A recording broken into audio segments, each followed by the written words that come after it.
When I was a kid, I did not care about sleep. I would go to bed at random times. I would stay up late. I've gotten caught several times playing Minecraft on my phone. I even got caught and yelled at by my dad when I went downstairs to play a video game and he caught me. Man, I got in so much trouble that day. Well deserved though. Well deserved on my part. But since then, I learned about sleep and I learned how important it was, especially since I enjoy going to the gym so much.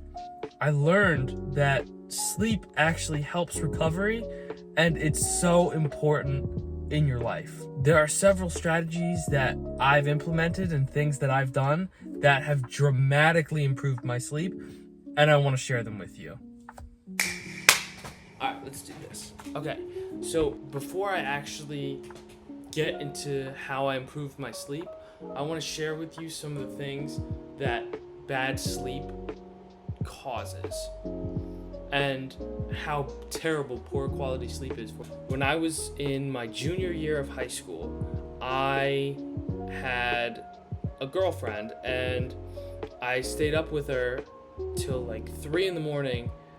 on FaceTime. Now keep in mind, I had school the next day, and man, I regretted that FaceTime call so much. Genuinely, I was so tired the next day. I was in science class, literally like this. I did that the whole period. And now, granted, the teacher was crazy boring. Like, I hated the class. It stunk. But I was so tired that day. I'll never forget that. And even in classes that I was engaged in, and even classes that I thought were fun, I was constantly just like sleeping and then waking up. Sleeping and then waking up again. Absolutely horrible. And in the same science class, 2 years ago, I got caught cheating. And now I was being stupid, and I thought I was being slick, and I thought I could get away with it. But I was cheating because I didn't prepare the night before. And I was up late trying to figure out how am I going to pass this test. And then when test day came around, my mind blanked, and I was like, well, okay, I have no other option. I'm just going to cheat. And I got caught, and I learned a very valuable lesson that day. Easily one of the most embarrassing moments of my life. Hated that. Absolutely horrible experience. And I learned that what that was, the nodding off and sleeping in class like that, it's actually called this thing called microsleep. It's miniature sleeping throughout the day because your body didn't get enough rest the night before. It's playing catch up with itself, right? It's using little seconds to try and recharge itself. It's like if your phone was on low power and it kept shutting off. Like you weren't turning it off. Like, you know how you have an iPhone and you can hold the button down or scroll into settings and you have the little thing that says slide to power off? Yeah, it would keep doing that every couple minutes to try and save power. That's kind of what microsleep is. Microsleep can actually get really dangerous, especially if you're driving, if you're on the road and you don't have good sleep. You can actually be very likely to cause an accident. Like, think about it. If you're driving and you're falling asleep at the wheel and then you wake up again, you could have been sleeping and you could have missed a red light and you could have like T-boned somebody. You could have killed a family of 4 in a minivan because you didn't get enough sleep. And now you're going to jail. So that's unfortunate. Nobody wants that to happen. I wouldn't want that to happen. I know you don't want that to happen. Like, that's just terrible. Bad sleep can also lead you to get sick more easily because when you're sleeping, your immune system builds itself up and it allows for you to fight off sickness and other viruses and other diseases that are coming at you while you're sleeping. And if you're already sick, you're gonna stay sick longer. Like when I'm sick and I have the flu and stuff like that, dude, I'm not even joking. I sleep for 12 hours a day. 12 hours. That's a long time. And sometimes I don't even feel fully rested. That's how important sleep is. That 12 hours of sleep can't even fight off a single sickness. Now, a couple days of that good sleep, fine, totally fine. The whole point of self-improvement is to be as happy and as healthy as you can be. Lack of sleep is literally ruining that. It's literally putting that in jeopardy because of how it messes up your immune system and how it can cause you to be sick. Another problem too that poor sleep can do is it can absolutely, I wouldn't say kill your gains, but it's definitely going to restrict them for sure, because when you're sleeping after a hard workout or a really great athletic session, maybe you're doing boxing or whatever, your body needs time to recover. So how do you think you get recovery? You're not going to get it by standing up. You're not going to get it by being wide awake. No, you're going to get it when your body's sleeping. It allows your muscles to repair, which allows them to grow bigger, because each time after workout, your muscles grow bigger and bigger every time. I think it's amazing that people want to push themselves in the gym. I think that is the best way to build gains. I think everybody should go hard in the gym. Seriously, it's how you get over the noob gains. The noob gains are your first maybe like 6 months to a year in the gym, and that's because you're pushing yourself so hard. Everything is heavy, so you have no choice but to push yourself. So a lot of people, they get past the noob gains and they're like, oh, it's easy now, I can just kind of cruise through it. No, that's not what you're supposed to do. Anyways, I'm getting off topic.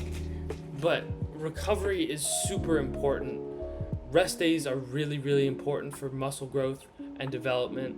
That allows for a full day of recovery and your muscles to really fully develop. This is incredibly stupid that I did that, but there was a time where I saw Alex Eubank do his workout routine, and he's like, oh, I only take rest days when I feel like it. And I'm like, oh, okay, that's a great idea. Made zero progress. I think I actually got worse, and I actually got smaller. I was just lifting every single day with no break. Horrible. Don't ever do that. Absolutely awful. Okay, so how can you correct your bad sleep? One of the simplest ways is go to bed at the same time every single night. This is so important. You have to do this. Not, oh, I'll try it, or oh, I'll do this later. Do this tonight. Figure out your bedtime and set it up tonight and then stick to it. I like to go to bed within 15 minutes of my bedtime. That way I'm not staying up too late, or I'm not going to bed too early, and I find that my body clock is pretty well regulated. And now you're asking yourself, okay, well, it seems so insignificant. Why in the world do I have to worry about going to bed at the same time every night? Well, hold on, let me explain. Because your body has an internal clock. Not, obviously, doesn't have a literal clock, like an analog clock inside of you, but it has an internal body clock, and it recognizes patterns throughout your day. So if you begin to wake up at a certain time, your body's gonna naturally wake up at that time. Same thing if you're going to bed. If you're going to bed at the same time, your body's gonna recognize that you're going to bed at, let's just say it's 10:30. Your body's gonna recognize you're going to bed at 10:30, and it's gonna be like, oh, okay, we gotta power off now. It's 10:30, he's in bed. If you stay up and do a bunch of random stuff at random hours of the night, your body's going to be all sorts of confused, and it's never going to know when to go to bed. So you're going to be sitting in bed just wide awake, just sitting there wide awake. And I've had so many nights like that, and I absolutely hated it. I've been looking for a solution for years, and I finally found it. Seriously, go to bed at the same time every night. Now, you're not going to be perfect, but at least make a conscious effort to be able to do that. Your body will genuinely thank you. Okay, so another way to improve your sleep is to have a wind down routine at the end of the day. So this is what I do, is I will go get my shower, and then my kind of wind down routine restarts. I'm still in the process of building it, and I'd like to improve it and make it better, but this is kind of what I'm working with right now. So I really like to cold shower before night. Now, I know there's going to be some people out there who are just like, oh, you can't cold shower before bed because the statistics. I don't care what the statistics say. I enjoy cold showers. They're relaxing and they're enjoyable for me. Actually, you need to regulate your body temperature because cold showers actually make you more awake at night. I'm not doing that. I don't care. If it feels good, then it works for me. I'll cold shower. If you want a cold shower, great. If you want a warm shower, great. If you want to take bubble baths, like, you're just built different, and like, I don't even know what to say to you. Just like, you're just better than everybody. And then I'll do some stretching. So my back's been a little stiff recently, like upper traps and lat area has been kind of stiff. So what I've been doing is I've been just doing, stretching poses before I go to bed, and I feel like, I feel just like so good when I get into bed. I almost pass out instantly. And another thing that I do is I'm not on my phone during this period. Before I shower, I put my phone on the charger and I leave it there. And then I shower, I come back, do my stretches, and then I turn on my alarm from Sleep Cycle. Great app. It allows you to wake up within a 30-minute window, so you're not just like, the stupid basic alarm clock that everyone's phones comes with. It's like you'll be dreaming, having a good dream or whatever, and then it's like and then you just like get shocked out of your dream. That's such a miserable way to wake up. I hate it. So I use the Sleep Cycle app. Anyway, besides the point. Another reason that I don't use my phone is because of the blue light that it gives off, and that can screw up my internal body clock. So I'll be trying to go to bed, and if I'm on my phone, I'll be like, my body will think to itself, oh snap, it's daytime, let's stay up a little longer. And then I stay up an extra 45 minutes in bed, just being like, why did I go on my phone? Why did I do it? Like, it's just not good. Just don't do it. I mean, if you absolutely have to use your phone, do it. Like, I don't know, say your mom is upset with you and she's yelling at you over text or something. Like, I get it. But make a conscious effort to not use your phone and to put it off to the side. Another thing too with your sleep is I want you to shoot for 7 to 9 hours of sleep. That is the best range for sleeping. Anything less, I've noticed I've felt kind of like tired and groggy, and it's just like, oh, I don't want to do anything. I'm bored. I'm gonna stay inside today. I don't feel like it today. And it's all because I got crappy sleep. Like, that's how much power sleep holds. It gives you that much of an advantage in self-improvement. It's genuinely so helpful for when you're trying to go to the gym, trying to do your business, trying to work hard on anything. 7 to 9 hours will get you very far. And not just 7 to 9 hours in bed, 7 to 9 hours actually asleep. Another thing that the Sleep Cycle app does is it can track your sleep and your sleep cycles, which is really helpful. I really, really like that. Also, sleep 7 to 9 hours if you're in a weightlifting, bodybuilding area of your life. If that is your number one priority, you need to be sleeping like it is your job, because that is what's going to build you muscle. Along with eating enough protein and training well, that's what's going to build your muscle. It also allows your body to fully recharge, and it allows it to be fully ready for the day, because you don't know what the day's going to throw at you. You might need some more energy that you didn't anticipate. If something comes up or a stressful situation comes up that you have to manage, you're going to need some energy to be able to do that. And it allows, and your body is allowed to recharge to max capacity. Think about your iPhone, right? If you have your phone and it's at 10%, it's not going to last you the whole day. It's going to last you maybe like an hour, and then it's going to die. If you have a good phone. If you have a crappy phone, that's going to last you like 5 minutes. I'm speaking from personal experience. Back in my iPhone 6 days. What a terrible phone. Anyway, yeah, you gotta treat your body like it's your phone. Like, you gotta fully charge it. And I would even say take care of your body more than your phone, because first of all, your phone can charge in no time at all, and your body needs a little bit more time.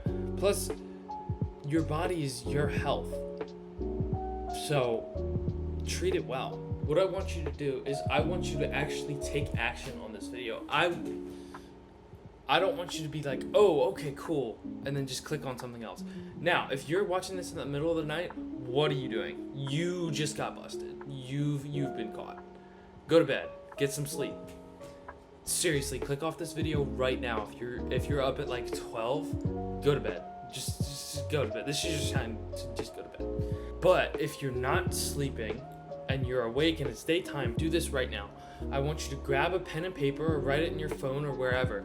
I want you to make a nighttime routine that you think will work best for you. Now, sure, it's gonna take some trial and error, for sure. It took me a little bit of time to discover my nighttime routine and figure everything out for myself. Yeah, it just has to exist. It doesn't need to be perfect, it just has to exist. And don't be coping right now. Don't do it. Don't do it. Don't be like, oh, I'll do it later. I'm not gonna do it right now. I'll do it later. No, do it right now. Right this second. Now, obviously, if you can't do it, if you physically cannot do it right this second, like you're on the train or something.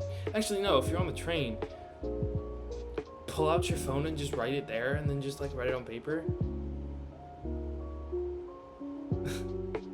Seriously, do this right now. I also want you to include your bedtime, so you can stick to that and stay with it. Choose a wake up time that's going to give you the max amount of recovery. For me, I found that 8.5 hours of sleep is perfect for me. So that's what I like to do. I like to go to bed at 10:30 and then maybe wake up around 7:30. But in the summertime, I like to give myself a little bit more rest. I don't wake up with an alarm in the summer because I don't need to. But for school, yeah, I'll definitely have to. Do you though? Whatever works for you. Just don't make it under 7 hours. It's a marathon. It's not a sprint. You got this.